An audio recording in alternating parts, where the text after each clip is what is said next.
ایک بندہ ساری عمر اسم اعظم کی تلاش میں گھومتا رہا۔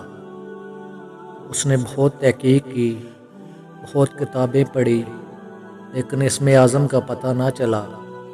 وہ کنفیوز تھا کہ کوئی مولوی کہتا اللہ اسم اعظم ہے، کوئی کہتا رحمان اسم اعظم ہے، کوئی کہتا رحیم اسم اعظم ہے۔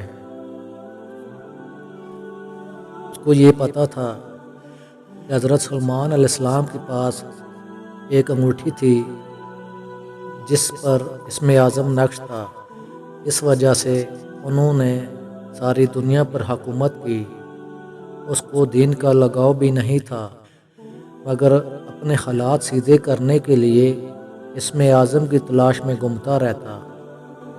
پھر اللہ پاک کے مختلف ناموں کو پڑھتا رہتا کہ شاید اب اس کے حالات ٹھیک ہو جائیں، لیکن اس کے حالات بدلنے کا نام ہی نہیں لے رہے تھے۔ وہ سخت مایوس تھا اور اسی مایوسی کے عالم میں اس نے خودکشی کرنے کا ارادہ کر لیا۔ اس کو خودکشی کرنے کے لیے کوئی ترکیب سمجھ میں نہیں آ رہی تھی۔ پھر اس کے گھر میں کچھ دوائیاں پڑی ہوئی تھی، اس نے وہ کھانا شروع کر دی اور بہت سارے سیرپ بھی اکٹھے پی لیے۔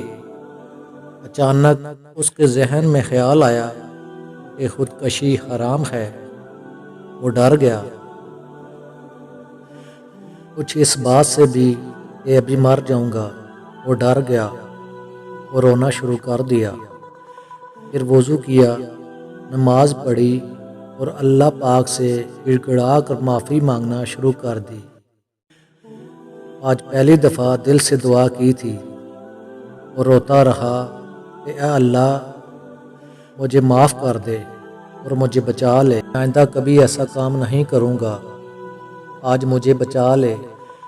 وہ سارا دن پریشان رہا کہ ابھی مر جاؤں گا، لیکن اس کو کچھ نہ ہوا۔